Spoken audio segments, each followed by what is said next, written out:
इससे पहले वाले लेक्चर में आपने देखा था कि कोई भी दो वेक्टर्स अगर आपको गिवन है तो आप उनका स्केलर या डॉट प्रोडक्ट कैसे निकाल सकते हैं, उसकी क्या क्या प्रॉपर्टीज़ होती हैं और क्या क्या एप्लीकेशंस होती हैं। अब आप देखेंगे कि आप किन्हीं दो वेक्टर्स का वेक्टर प्रोडक्ट या क्रॉस प्रोडक्ट कैसे फाइंड कर सकते हैं। सबसे पहले तो हम वेक्टर प्रोडक्ट क्यों कहते हैं, क्योंकि यहाँ पर स्केलर प्रोडक्ट में क्या था कि जब हम दो वेक्टर्स का स्केलर या डॉट प्रोडक्ट निकाल रहे थे तो जो हमें रिजल्ट मिल रहा था उनका वो एक स्केलर क्वांटिटी थी। यहाँ पर क्या होता है कि जब हम दो वेक्टर्स का वेक्टर प्रोडक्ट या क्रॉस प्रोडक्ट करते हैं तो हमें जो रिजल्ट मिलता है वो भी एक वेक्टर क्वांटिटी ही होती है, इसीलिए हम इसको वेक्टर प्रोडक्ट भी कहते हैं। क्रॉस प्रोडक्ट इसलिए कहते हैं क्योंकि जैसे स्केलर प्रोडक्ट था उसको हम या डॉट प्रोडक्ट कहते थे और डॉट से रिप्रेजेंट कर रहे थे। दैट मीन्स अगर ए और बी वेक्टर का हमें डॉट प्रोडक्ट निकालना था तो हम ए डॉट बी उसको लिखते हैं। इसी तरह से अगर ए और बी का क्रॉस प्रोडक्ट हमें निकालना है तो हम उसको ए क्रॉस बी लिखेंगे। तो दैट मीन्स अगर हम क्रॉस से रिप्रेजेंट कर रहे हैं वो क्या है, वहाँ पर क्रॉस प्रोडक्ट है। दैट मीन्स अब कैसे आप इसको निकालेंगे, मान लीजिए ए वेक्टर ये है और बी वेक्टर ये है, तो यहाँ पर ए और बी का अगर आपको क्रॉस प्रोडक्ट निकालना है, वेक्टर प्रोडक्ट निकालना है, तो वो वेक्टर प्रोडक्ट का जो मैग्नीट्यूड होगा वो इन दोनों वेक्टर के मैग्नीट्यूड के प्रोडक्ट को अगर हम इन दोनों के बीच के एंगल के साइन के साथ मल्टीप्लाई कर देते हैं तो हमें इन दोनों के क्रॉस प्रोडक्ट का मैग्नीट्यूड मिल जाएगा। दैट मीन्स क्या कहा गया कि मान लीजिए ए वेक्टर का मैग्नीट्यूड आपको क्या दिया हुआ है, ए, और बी वेक्टर का मैग्नीट्यूड आपको दिया हुआ है बी। तो इन दोनों वेक्टर के मैग्नीट्यूड के प्रोडक्ट, मैग्नीट्यूड के प्रोडक्ट का मतलब हो गया ए वेक्टर का मैग्नीट्यूड इंटू बी वेक्टर का magnitude, that means is equals to A into B, या कह सकते हो ए बी आपको मिला है। तो इस मैग्नीट्यूड को अगर हम क्या करते हैं, इन दोनों के बीच के एंगल यानी कि थीटा के साइन के साथ मल्टीप्लाई करते हैं तो हमें ए और बी का क्रॉस प्रोडक्ट मिल जाता है। That means A cross B का मैग्नीट्यूड जो होगा रिजल्ट का वो इक्वल होगा ए बी साइन थीटा के, जहाँ पर थीटा हम वो एंगल लेंगे जो कि ए और बी के बीच में बनेगा और 180 डिग्री से कम होगा। दैट मीन्स ये ए वेक्टर है, ये बी वेक्टर है और ये एंगल हमने लिया है थीटा।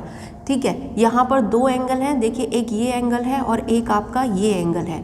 ये 180 डिग्री से बड़ा है और ये 180 डिग्री से छोटा है। तो जो एंगल 180 डिग्री से छोटा इनके बीच में बनेगा उस एंगल को लेकर हम क्या करते हैं, क्रॉस प्रोडक्ट निकालते हैं। यानी कि हम इसमें क्या कह सकते हैं कि ए क्रॉस बी मैग्नीट्यूड हो गया आपका ए बी साइन थीटा और इसकी वैल्यू हो जाएगी A B sine theta into unit vector N, जहाँ पर यूनिट वेक्टर एन जो होता है वो इनके क्रॉस प्रोडक्ट से जो हमें रिजल्ट मिल रहा है उसकी डायरेक्शन को रिप्रेजेंट करता है। अगर हम ये मान लें कि ए और बी वेक्टर जो हैं वो एक्स वाई प्लेन में हैं तो यहाँ पर जो हमें रिजल्टेंट मिलेगा, जो क्रॉस प्रोडक्ट हमें मिलेगा इनका, वो इस प्लेन के परपेंडिकुलर होगा। हमने माना एक्स और बी ए और बी जो वेक्टर है वो एक्स वाई प्लेन में है, तो रिजल्टेंट जो होगा वो जेड एक्सिस की तरफ होगा। नेगेटिव जेड एक्सिस में भी हो सकता है और पॉजिटिव जेड एक्सिस में भी हो सकता है, जिसमें हम इसकी डायरेक्शन निकालने का जो तरीका है वो राइट हैंड थंब रूल से निकालते हैं, वो भी आपको यहाँ पर एक्सप्लेन करेंगे। तो ये जो एन यूनिट वेक्टर है वो ए क्रॉस बी की डायरेक्शन को आपको रिप्रेजेंट कर रहा है। ये ए की डायरेक्शन हो गई, ये बी की डायरेक्शन हो गई, और ये जो एन यूनिट वेक्टर है ये शो कर रहा है आपको ए क्रॉस बी, यानी कि इनके क्रॉस प्रोडक्ट की डायरेक्शन को यहाँ पर एन वेक्टर रिप्रेजेंट कर रहा है। ठीक है, अब इसकी कुछ कंडीशंस हैं। अगर थीटा की वैल्यू 180 डिग्री हो जाती है, यानी कि अगर ए और बी वेक्टर एक दूसरे से 180 डिग्री पर है, दैट मीन्स ए वेक्टर ये है और बी वेक्टर ये है, तो इन दोनों के बीच का एंगल हो गया 180 डिग्री। तो यहाँ पर ए डॉट बी का जो मैग्नीट्यूड होगा, ए क्रॉस बी का जो मैग्नीट्यूड होगा वो हो जाएगा ए बी साइन 180 डिग्री। अब क्योंकि 180 डिग्री साइन में क्या वैल्यू होती है, 0 होती है, तो इसका मतलब ये आ गया 0। दैट मीन्स अगर कोई भी दो वेक्टर एक दूसरे के अपोजिट हैं, 180 डिग्री का एंगल बना रहे हैं, तो उस कंडीशन में उनका क्रॉस प्रोडक्ट 0 के बराबर होगा। दूसरी कंडीशन क्या है कि अगर theta is equals to 0, that means A भी इसी डायरेक्शन में है और बी भी इसी डायरेक्शन में है। दोनों एक दूसरे के पैरेलल हैं और एक ही डायरेक्शन में अगर आ रहे हैं तो एंगल क्या हो जाएगा, 0। इस कंडीशन में आप A क्रॉस B के मैग्नीट्यूड को लिख सकते हैं AB sine 0, and because sine 0 is also 0, तो यहाँ पर भी हमें वैल्यू 0 मिलेगी। दैट मीन्स अगर कोई भी दो वेक्टर्स एक दूसरे के पैरेलल हैं, वो एक ही डायरेक्शन में हो या अपोजिट डायरेक्शन में हो, दोनों ही कंडीशन में उनका क्रॉस प्रोडक्ट जो होगा वो हमें 0 मिलेगा। अगर ये दोनों वेक्टर एक दूसरे से 90 डिग्री पर है, मान लीजिए एक एक्स एक्सिस के अलोंग है और दूसरा जो वेक्टर है बी वो वाई एक्सिस के अलोंग है, इनके बीच का एंगल कितना है, 90 डिग्री। तो आप क्या लिख सकते हैं, A cross B is equals to A B sine 90 degree, and because sine 90 is 1, तो ये आपका हो जाएगा ए इंटू बी के बराबर। दैट मीन्स अगर दो वेक्टर एक दूसरे के परपेंडिकुलर हैं तो उनका जो क्रॉस प्रोडक्ट का मैग्नीट्यूड होगा वो हमें मैक्सिमम मिलेगा। जबकि डॉट प्रोडक्ट में आपने क्या देखा था कि अगर ए और बी दो वेक्टर एक दूसरे से 90 डिग्री पर थे, तो क्योंकि A dot B is equals to A B cos theta था, तो वहाँ पर वो वैल्यू 0 यानी कि मिनिमम हो रही थी, लेकिन यहाँ पर कितनी हो रही है, मैक्सिमम हो रही है। वहाँ पर क्या था, जो मैग्नीट्यूड आपको मिल रहा था ए डॉट बी का, वो इन दोनों कंडीशन में, यानी कि जब वो एक दूसरे के पैरेलल हो, चाहे एक ही डायरेक्शन में हो या अपोजिट डायरेक्शन में हो, तो उस कंडीशन में स्केलर प्रोडक्ट क्या हो रहा था, मैक्सिमम हो रहा था। परपेंडिकुलर की कंडीशन में स्केलर प्रोडक्ट मिनिमम हो रहा था। यहाँ अपोजिट है, जब जो दो वेक्टर्स हैं वो एक दूसरे के पैरेलल हैं, तो आपको जो क्रॉस प्रोडक्ट मिल रहा है वो मिनिमम यानी कि 0 मिल रहा है, और जब वो एक दूसरे से 90 डिग्री है, दैट मीन्स परपेंडिकुलर है, तो आपको क्रॉस प्रोडक्ट मैक्सिमम मिल रहा है। तो ये होता है क्रॉस प्रोडक्ट निकालने का तरीका।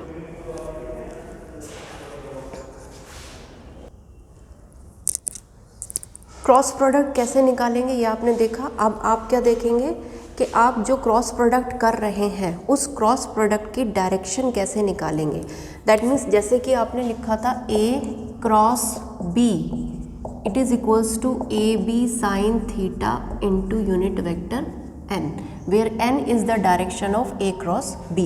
तो अगर कोई भी दो वेक्टर आप क्रॉस प्रोडक्ट कर रहे हैं तो उसके क्रॉस प्रोडक्ट की डायरेक्शन कह सकते हो a क्रॉस b की डायरेक्शन, या n यूनिट वेक्टर की जो डायरेक्शन होती है उसको निकालने के लिए आप यूज़ करते हो राइट हैंड थंब रूल।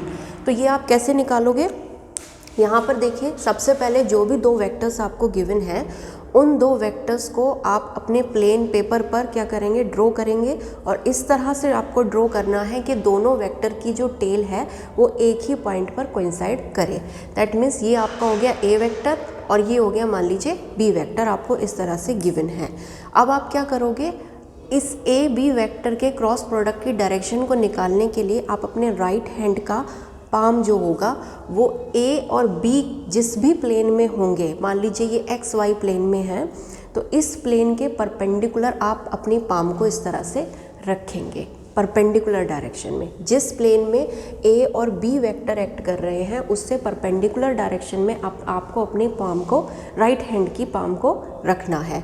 उसके बाद आप किसी भी एक वेक्टर, हम ए वेक्टर ले लेते हैं, ए वेक्टर के अलोंग आप इसको पाम को टिल्ट करेंगे। दैट मीन्स आपको क्या करना है, ए वेक्टर के अलोंग ए बी का जो भी आपका प्लेन है वेक्टर का उसके परपेंडिकुलर अपने राइट हैंड की पाम को रखेंगे। उसके बाद आप अपनी फिंगर्स को दूसरा वेक्टर, यानी कि अगर हमने ए वेक्टर के अलोंग अपनी पाम को परपेंडिकुलरली रखा है तो आप बी वेक्टर की तरफ अपनी फिंगर्स को क्या करेंगे, बेंड करेंगे। तो यहाँ पर थंब को अगर हम सीधा करते हैं तो जो थंब की डायरेक्शन होगी वो हमें ए क्रॉस बी की डायरेक्शन को देगा, यानी कि एन यूनिट वेक्टर की डायरेक्शन को देगा। एक बार फिर से आप देख लीजिए, ए क्रॉस बी की डायरेक्शन अगर आपको निकालनी है तो आप कैसे करेंगे, ए और बी का जो भी प्लेन होगा उसके परपेंडिकुलर और किसी एक वेक्टर की डायरेक्शन में, यानी कि परपेंडिकुलर और ए वेक्टर की डायरेक्शन में आप अपने राइट हैंड का पाम रखेंगे। उसके बाद फिंगर्स को बी की डायरेक्शन में बेंड करेंगे। तो यहाँ पर अगर अपने थंब को आप स्ट्रेट करते हैं तो ये जो थंब है वो आपको एन यूनिट वेक्टर या कह सकते हो ए क्रॉस बी की डायरेक्शन को देता है। इस तरह से आप क्या कर सकते हैं, कोई भी दो वेक्टर जो एक दूसरे से का क्रॉस प्रोडक्ट अगर आप उनका कर रहे हैं तो उनके क्रॉस प्रोडक्ट की डायरेक्शन को निकाल सकते हैं।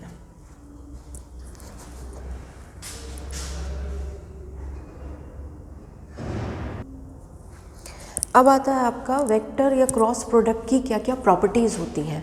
तो पहली प्रॉपर्टी है आपकी नॉन कॉम्यूटेटिव, जबकि आपने स्केलर या डॉट प्रोडक्ट में क्या देखा था कि वो कॉम्यूटेटिव थे। कॉम्यूटेटिव होने का मतलब था कि ए डॉट बी को आप बी डॉट ए भी लिख सकते हैं। दोनों ही कंडीशन में हमारे पास रिजल्ट क्या आना था, सेम आता था। लेकिन यहाँ पर नॉन कॉम्यूटेटिव है, यानी कि ए क्रॉस बी को आप बी क्रॉस ए नहीं लिख सकते हैं, because A cross B is equals to हो जाएगा माइनस बी क्रॉस ए, क्योंकि वहाँ पे डायरेक्शन अपोजिट हो जाएगी। तो इसलिए ये कैसा होता है, नॉन कॉम्यूटेटिव होता है, क्योंकि आपको ए क्रॉस बी यहाँ पर मिलता है is equals to minus B cross A के। इसी तरह से ये डिस्ट्रीब्यूटिव होता है। आपका स्केलर या डॉट प्रोडक्ट जो था वो भी डिस्ट्रीब्यूटिव था। दैट मीन्स अगर आपको ए क्रॉस बी प्लस सी दिया है तो आप इसको लिख सकते हो ए क्रॉस बी प्लस ए क्रॉस सी। ये कंडीशन दोनों के लिए आपकी सेम है। नॉन एसोसिएटिव, नॉन एसोसिएटिव का मतलब है कि मान लीजिए आपको तीन वेक्टर इस तरह से दिए हैं A cross B cross C. That means यहाँ पर क्या कह रहा है कि पहले आप क्या करोगे, बी और सी का क्रॉस प्रोडक्ट निकालोगे और जो भी रिजल्ट मिलेगा उस रिजल्ट का क्रॉस प्रोडक्ट ए के साथ अगर आप निकालते हो तो वो कंडीशन सेम नहीं होगी अगर आप पहले ए और बी का क्रॉस प्रोडक्ट निकालो और उसके बाद रिजल्ट का सी के साथ क्रॉस प्रोडक्ट निकालो। तो ये हो गया नॉन एसोसिएटिव। अगर आपको कंपोनेंट्स गिवन है तब आप कैसे निकालोगे, मान लीजिए आपका ए वेक्टर इज इक्वल्स टू है ए x I plus A Y J plus A Z के, और बी वेक्टर है आपका बी एक्स आई प्लस बी वाई जे प्लस बी जेड के। तो यहाँ पर ए क्रॉस बी अगर आपको निकालना है, ठीक है, तो आप कैसे निकाल सकते हो। देखिए यहाँ से अगर हम देखें तो डिस्ट्रीब्यूटिव है, तो आप क्या लिख सकते हो, ए x I plus A Y J plus A Z के क्रॉस बी एक्स आई प्लस बी वाई जे प्लस बी जेड के। इस तरह से आप लिख सकते हो। अब इसको अगर हम सॉल्व करें तो पहले ए एक्स की मल्टीप्लाई आप इसमें करोगे तो आपको क्या मिलेगा, ए एक्स बी एक्स आई क्रॉस आई। फिर आप ए एक्स की मल्टीप्लाई बी वाई जे में करोगे तो आपको मिलेगा ए एक्स बी वाई आई क्रॉस जे। फिर आप ए एक्स की मल्टीप्लाई बी जेड वाले कंपोनेंट में करेंगे तो ए एक्स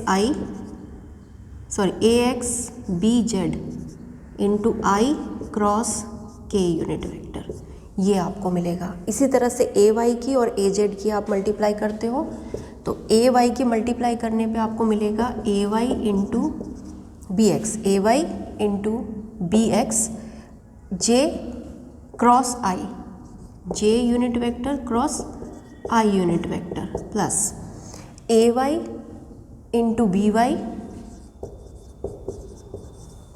जे क्रॉस जे, फिर A Y into B Z J cross K. इसी तरह से ए जेड कंपोनेंट की मल्टीप्लाई करते हैं, A Z B x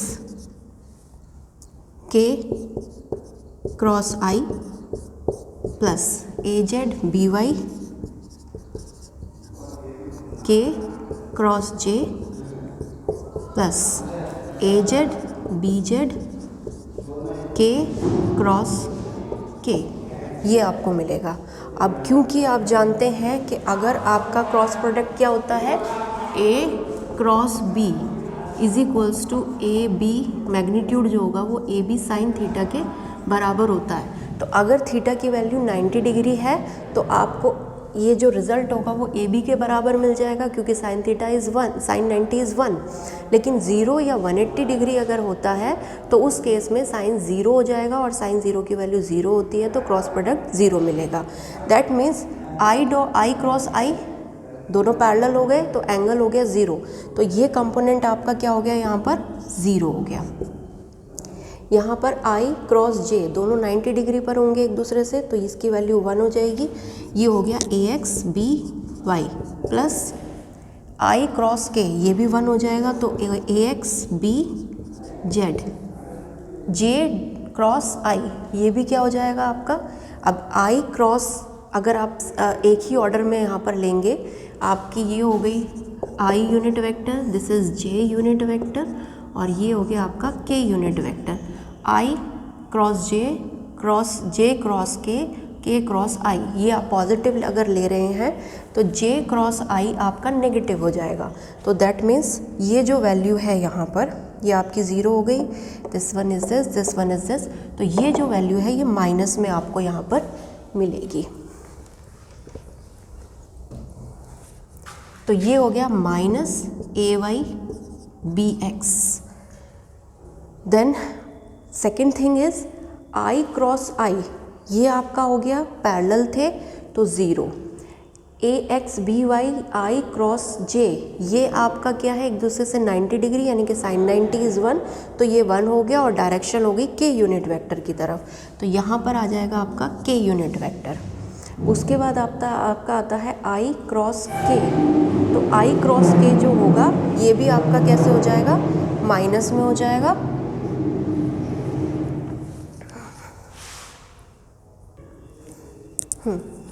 same order में आपको लेके चलना है। तो आपका क्या हो गया था, I cross I is 0, then I cross J is K, then I cross K is J, तो ये हो गया आपका J यूनिट वेक्टर। उसके बाद आपका आता है AY BX, J cross I है तो माइनस का यूनिट वेक्टर K। इसके बाद आपका आता है J cross J is again 0। इसके बाद आपका आता है J cross K is unit vector I, तो AY BZ unit vector I। इसके बाद आपका आता है AZ BX K cross I opposite order हो गया तो माइनस J, तो minus AZ BX unit vector J।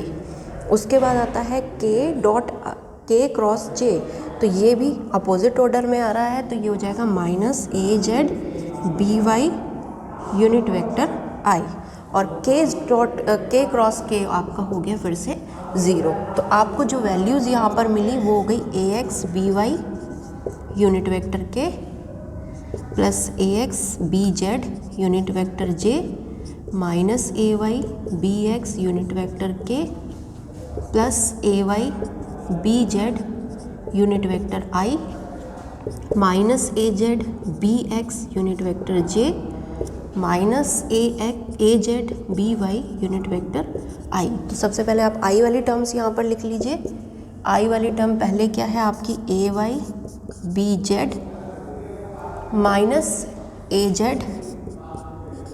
BY into unit vector I। इसी तरह से J वाली टर्म्स अगर आप लिखेंगे, ये है आपका AX BZ और फिर है आपका minus AZ BX unit vector J। उसके बाद K वाली टर्म्स अगर आप लिखते हैं AX BY minus AY BX, AX BY minus AY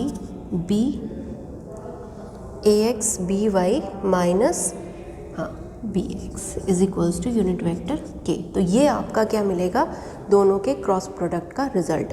अभी हम आपको बताएंगे कि दूसरा तरीका इसका जो सिंपल वे है आपका निकालने का, वो मैट्रिक्स का डिटर्मिनेंट वाला मेथड है। उससे आप किसी भी दो वेक्टर का क्या निकाल सकते हैं, क्रॉस प्रोडक्ट निकाल सकते हैं। डिटर्मिनेंट मेथड क्या है आपका क्रॉस प्रोडक्ट निकालने का। मान लीजिए इसी तरह से दो वेक्टर आपको गिवन है, A is equals to AXI plus AYJ plus AZK और B vector is equals to BXI plus BYJ plus BZK। तो इनका क्रॉस प्रोडक्ट आप कैसे निकाल सकते हैं डिटर्मिनेंट मेथड से। ये डिटर्मिनेंट को शो करने का तरीका होता है, यहाँ पर आप लिखिए सबसे पहले I unit vector, then J unit vector, then K unit vector. यहाँ पर आप सबसे पहले क्या लिखोगे, आई जे के, तीनों डायरेक्शंस लिख ली। उसके बाद आप ए वेक्टर के कंपोनेंट लिखिए ए एक्स, क्योंकि आपको ए क्रॉस बी निकालना है। तो जो पहला वेक्टर है उसके कंपोनेंट लिखेंगे A X, A Y, A Z. फिर आप दूसरे वेक्टर के कंपोनेंट लिखेंगे B X, B Y, B Z. तो अब इसका क्रॉस प्रोडक्ट यहाँ से बहुत आसानी से आपके पास आ जाएगा। आप सबसे पहले क्या करोगे, आई वेक्टर के अलोंग आपको निकालना है। तो आई वेक्टर के अलोंग जो आपकी रो और कॉलम है उसको आप हाइड कर दीजिए इस तरह से। बाकी के ये जो 4 कंपोनेंट हैं इनका आपस में क्रॉस प्रोडक्ट कर दीजिए। यानी कि आप क्या लिख सकते हो, ये 4 कंपोनेंट आपको बचे। तो क्रॉस प्रोडक्ट मतलब A Y B Z minus B Y A Z into unit vector I. ये हो गया आई के अलोंग कंपोनेंट। प्लस उसके बाद जब आप जे के अलोंग निकालेंगे तो जे के अलोंग जो आपकी रो और कॉलम है इसको हाइड कर देंगे। बाकी के जो 4 कंपोनेंट है इनका इसी तरह से क्रॉस प्रोडक्ट करेंगे। यानी कि A X into B Z minus B X into A Z, A X into B Z minus B X into A Z unit vector J. इसके बाद इसी तरह से k का निकालेंगे। तो k के अलोंग रो और कॉलम को आप हाइड कर देंगे। बाकी के 4 कंपोनेंट्स का मल्टीप्लिकेशन करेंगे। That means A X B Y minus B X A Y into unit vector k। तो ये होता है simplest way to find a cross product of 2 given vectors with 3 components.